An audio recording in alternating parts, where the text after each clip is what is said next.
इसी बीच अजमेर से बड़ी खबर आ रही है, जहां विदेशी पर्यटक कोरोना पॉजिटिव पाई गई है। फ्रांस की रहने वाली है ये पर्यटक। महिला की कोरोना रिपोर्ट पॉजिटिव पाई गई है। पंचकुंड रोड स्थित होटल में ठहरी थी ये महिला। होटल कर्मचारियों का भी कोरोना टेस्ट होगा। बड़ी खबर अजमेर से आ रही है, जहां पर एक पर्यटक कोरोना पॉजिटिव पाई गई है। ये महिला फ्रांस की रहने वाली बताई जा रही है और पंचकुंड रोड स्थित एक होटल में ठहरी हुई थी। हमारे संवाददाता अभिजीत दवे हमारे साथ जुड़े हैं। अभिजीत, इस महिला का पता कैसे चला कि कोरोना पॉजिटिव है और अब कहां पे क्वारंटीन किया गया है इसे? देखिए, इस महिला के डायग्नोस हुआ था। इसको कुछ इनिशियल सिम्टम्स है वो निकल के सामने आए थे, जिसमें कफ एंड कोल्ड का सिम्टम था, जिस पर एहतियात के तौर पर इसका सैंपल लिया गया था। उस सैंपल की रिपोर्ट पॉजिटिव आने के बाद पुष्कर में जो मेडिकल और हेल्थ डिपार्टमेंट है वो एक्टिव हो गया है और जिस होटल में ये विदेशी महिला पर्यटक ठहरी हुई थी, वहां उस पूरे होटल को सैनिटाइज करने के साथ ही वहां जितने भी कर्मचारी, होटल स्टाफ था जो इस महिला पर्यटक के कांटेक्ट में आया था, उनकी एहतियात के तौर पर सैंपल लिए गए हैं। उसके साथ ही जो है दूसरी एहतियात कार्रवाइयां शुरू कर दी गई हैं। दिवाली का पर्व और पुष्कर मेला समाप्त होने के बाद अजमेर जिले में भी कोरोना के केसेस जो हैं वो लगातार डे बाय डे बढ़ते ही जा रहे हैं। अब तक 2 स्कूली छात्राओं सहित करीब 8 नए पॉजिटिव केसेस जो हैं वो अजमेर में आ चुके हैं और इसको देखते हुए जो मेडिकल हेल्थ डिपार्टमेंट है उसने स्कूलों में भी रैंडम तौर पर सैंपलिंग का काम शुरू कर दिया है। तो ये महिला अकेली ही आई थी फ्रांस से या फिर अपने परिवार के साथ आई थी? देखिए, फिलहाल अभी तक यही सामने आया है कि फ्रांस से जो महिला पर्यटक थी वो अकेली आई थी और इससे कांटेक्ट में जितने भी दूसरे जो फॉरेन टूरिस्ट हैं उनके अलावा जो लोकल पर्सन हैं उन तमाम की कांटेक्ट ट्रेसिंग की जा रही है, उनको ली नहीं। तो वेरिएंट का पता चला है क्या अभिजीत? कौन सा वेरिएंट पाया गया है कोरोना का? देखिए, वेरिएंट को लेकर अभी मेडिकल हेल्थ डिपार्टमेंट स्पष्ट रूप से कुछ भी नहीं कह पा रहा है। फिलहाल जो है महिला पर्यटक को भर्ती करा गया है और बताया जा रहा है कि चूंकि एसिम्प्टोमेटिक हो सकती है, इससे 1 डोज लगा हुआ है, एसिम्प्टोमेटिक केस है, लेकिन उसके बावजूद भी जो तमाम दूसरी एहतियाती सावधानियां हैं वो बरती जा रही हैं। कोई ऐसी जानकारी कि कितना समय हो गया इसे इंडिया आए हुए और इससे पहले अजमेर से पहले कहाँ कहाँ गई थी घूमने के लिए? देखिए, जो विदेशी विभाग है वो इस बारे में तस्दीक कर रहा है, लेकिन बताया जा रहा है कि ये पिछले 15 दिन से पुष्कर में ही रुकी हुई थी महिला पर्यटक। अच्छा, पुष्कर में ही रुकी हुई थी, उससे पहले अजमेर में थी? नहीं, ये पुष्कर में ही ठहरी हुई थी। अजमेर में इसका अभी तक आना सामने नहीं आ पाया है। ये जहां से आई थी वहां से सीधा पुष्कर ही थी, वहीं पर होटल में रुकी हुई थी। शुक्रिया इस तमाम जानकारी के लिए। तो बड़ी खबर आपको बता रहे हैं, फ्रांस की रहने वाली एक पर्यटक महिला कोरोना पॉजिटिव पाई गई है। अजमेर के एक होटल में रुकी थी और अब होटल कर्मचारियों का भी कोरोना टेस्ट हुआ है, सैंपल्स लिए गए हैं, जिनकी जांच रिपोर्ट जल्दी सामने होगी।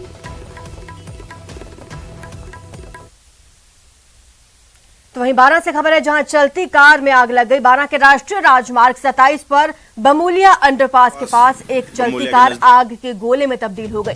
ये कार कोटा से 12 की तरफ जा रही थी, जिसमें अचानक बोनट की तरफ से आग की लपटें उठने लगी, जिसके बाद कार सवार करीब 5 युवकों ने कार से तुरंत निकलकर अपनी जान बचाई। कुछ मिनटों में ये कार पूरी तरह जलकर खाक हो चुकी है। एक्सक्लूसिव तस्वीरें आपको दिखा रहे हैं किस तरह से ये कार आग के गोले में तब्दील हो चुकी है। गनीमत ये रही कि समय रहते इसमें सवार 5 युवकों ने अपनी जान बचा ली।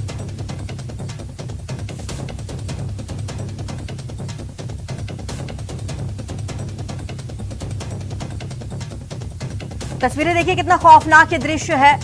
ये कार पूरी तरह से आग के गोले में तब्दील हो चुकी है। इस कार में 5 लोग सवार थे, जिन्होंने समय रहते कार से निकलकर अपनी जान बचाई। हालांकि जब तक दमकल की गाड़ियां पहुंचती, आग पूरी तरह से कार को अपनी चपेट में ले चुकी थी और कार जलकर खाक हो चुकी थी।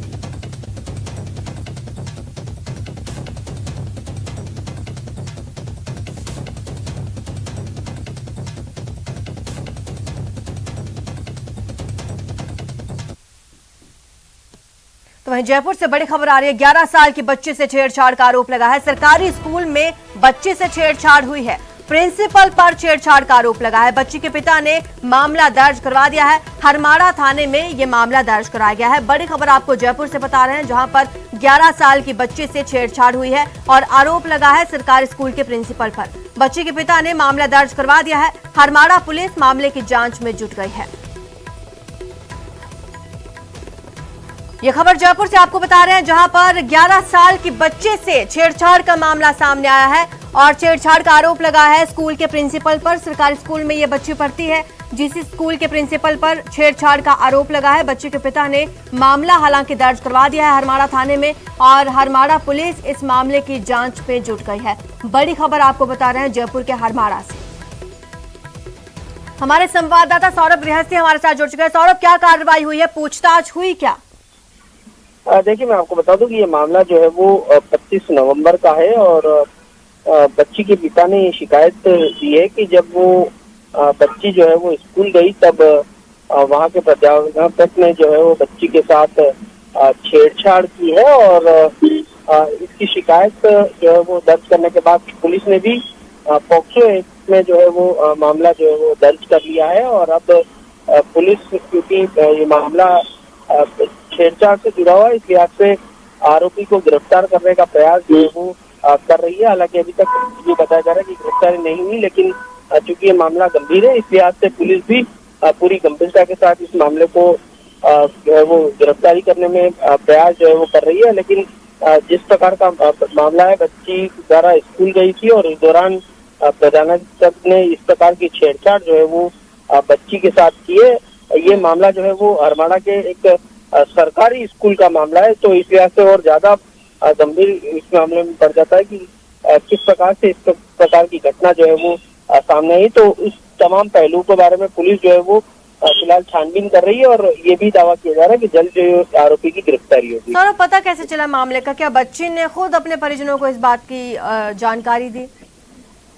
जी बिल्कुल, शिकायत में यही बताया गया है कि बच्ची ने जो है वो घर जाकर इस मामले में अपने परिजनों को बताया कि जो है वो इस प्रकार की घटना जो है वो हुई है। बच्ची की उम्र महज 11 साल है और 6ठी क्लास में जो है वो पढ़ती है। तो बच्ची जब घर गई और उसके बाद उसने जो है वो अपने परिजनों को इस बारे में जानकारी दी, जिसके बाद जो है वो पिता ने हरमाड़ा थाने में जो है वो पूरे घटनाक्रम को लेकर मामला दर्ज कराया है और पुलिस ने भी जिसे पॉक्सो एक्ट में जो है वो मामला दर्ज कर लिया है और गिरफ्तारी के प्रयास जो है वो किए जा रहे हैं। ठीक है, शुक्रिया सौरभ इस तमाम जानकारी के लिए। बड़ी खबर आपको बता रहे हैं जयपुर से, जहां पर एक 11 साल की बच्ची के साथ छेड़छाड़ हुई है और आरोप लगा है सरकारी स्कूल के प्रिंसिपल पर। फिलहाल पुलिस इस पूरे मामले में जांच पड़ताल कर रही है और पूछताछ की जा रही है।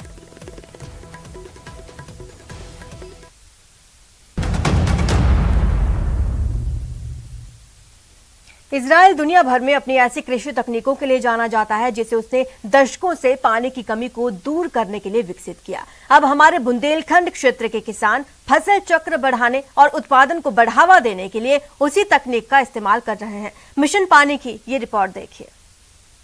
स्वच्छता और पानी, पानी हमको बचानी है ये जिंदगानी। बुंदेलखंड में विशेष समस्या पानी की कई सालों से रही है। आए दिन भी समस्या बढ़ती जा रही है, जिसके कारण आए दिन यहाँ के जो भी खेती से रिलेटेड हमारे किसान हैं वो खेती को मजबूरी में छोड़ते हुए कहीं ना कहीं बाहर पलायन करने के लिए मजबूर हो रहे हैं। पहले से आज की कंडीशन में ऐसा कि दिन प्रतिदिन हम लोगों की खेती की जो उपज होती है वो कम होती गई है, खर्चा ज़्यादा हो रहा, प्रॉफिट कुछ होता नहीं है और जिस वजह से हम लोगों को आज आधुनिक खेती की ओर बढ़ना पड़ रहा है। मुझे आधुनिक खेती में इंटरनेट के जरिए नेट एफएम कंपनी के बारे में पता चला, जो कि एक इजराइल की कंपनी है।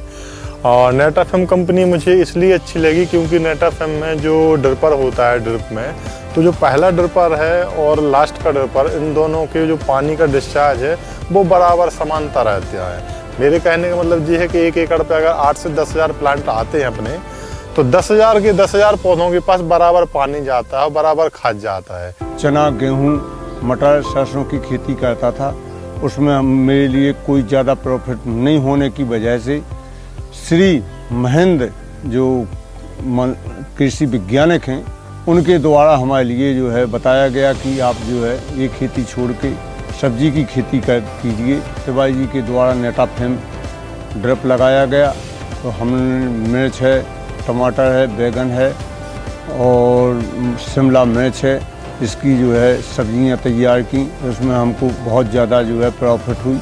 उम्मीद भी है कि आगे चल के हमारी खेती अच्छी होगी, हम सफल किसान बनेंगे। स्वच्छता और पानी, पानी हमको बचानी है ये जिंदगानी।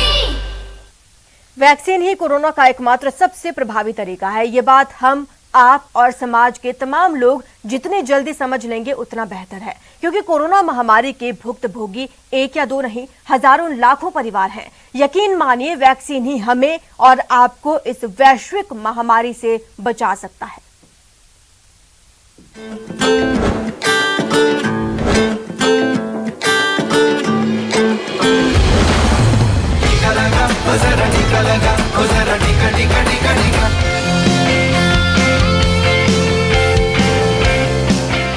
देश में इस वक्त दुनिया का सबसे बड़ा वैक्सीनेशन अभियान चल रहा है।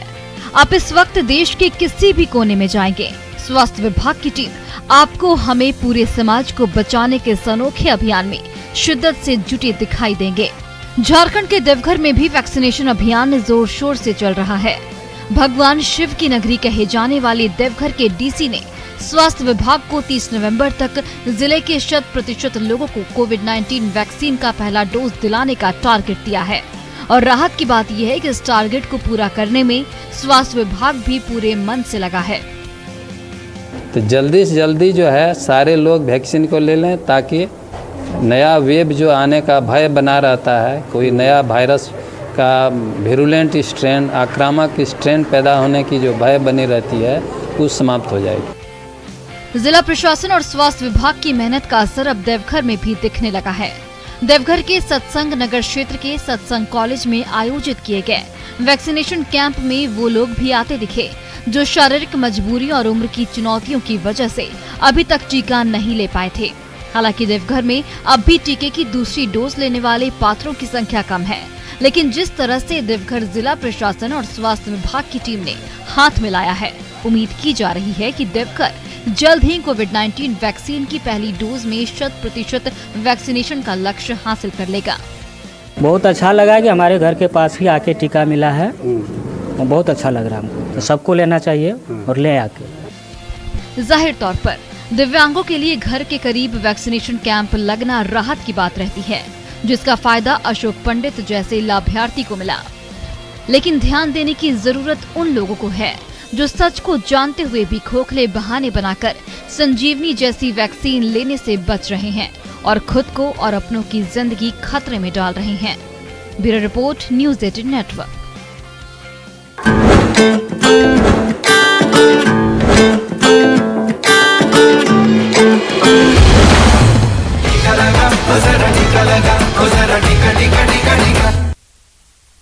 जयपुर से इसी बीच बड़ी खबर आ रही है। एक होटल से चोरी की बड़ी वारदात को अंजाम दिया गया है। होटल से 2 करोड़ के जेवर पार कर दिए गए हैं। 95,000 रुपए कैश भी चोरी किया गया। शादी समारोह के दौरान ये चोरी हुई है। मुंबई के व्यापारी की बेटी की शादी थी जयपुर में और होटल से चोरी की इस बड़ी वारदात को अंजाम दिया गया। आपको फिर बता दें, 2 करोड़ के जेवर पार कर दिए गए हैं और 95,000 कैश भी चोरी किया गया है। संवाददाता सौरभ हमारे साथ जुड़े हुए। सौरभ, क्या जानकारी है?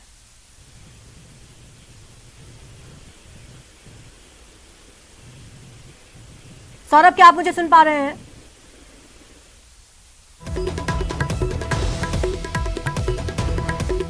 एक बार फिर से कनेक्ट करने की कोशिश करेंगे, तब तक आपको बताते हैं जयपुर से ये बड़ी खबर है, जहां पर शादी समारोह से चोरी की गई है। 2 करोड़ के जेवर पार कर दिए हैं और 95,000 रुपए भी चोरी किए गए हैं।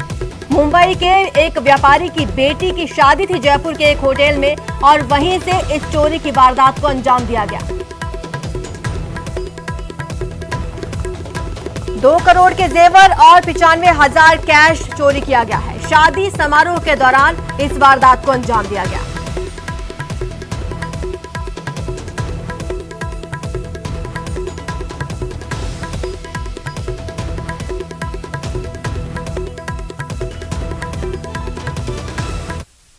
फिलहाल इतना ही, आगे देखिए क्रिप्टो की समझ।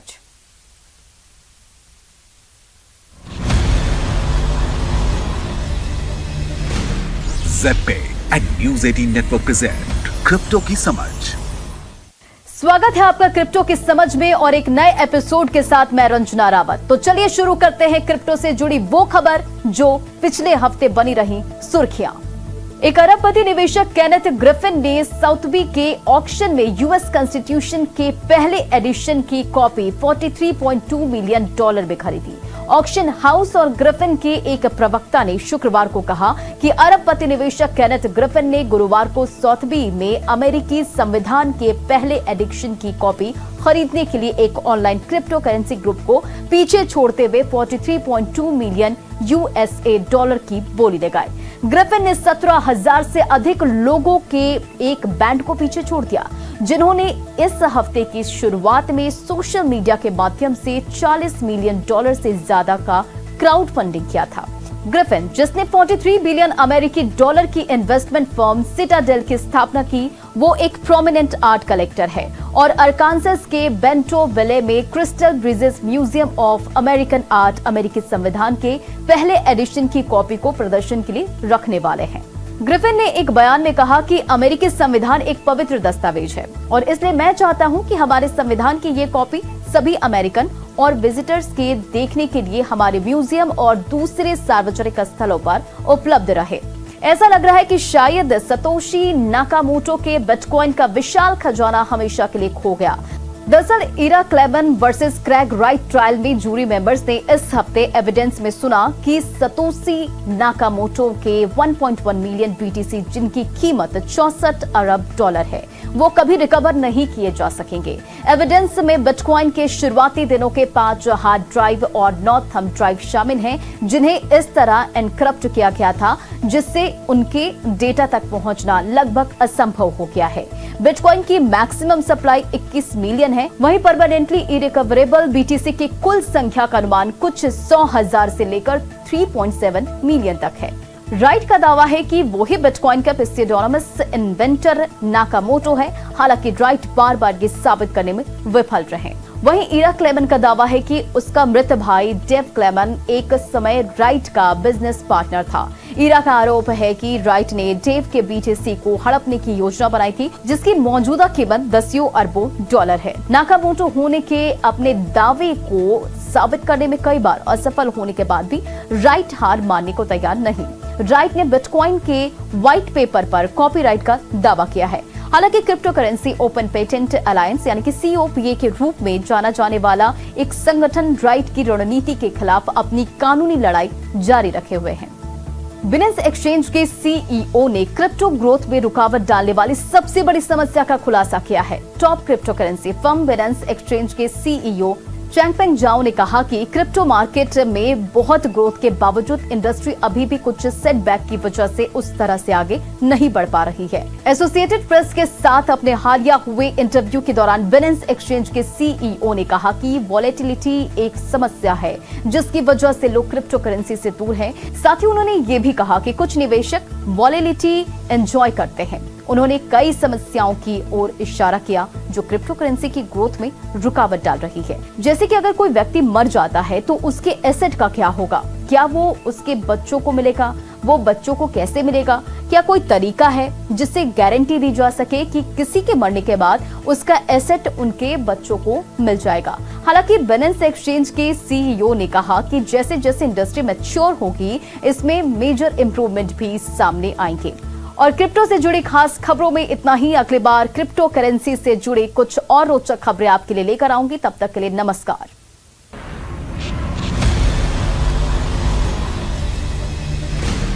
ZPay and News 18 network present crypto की समझ।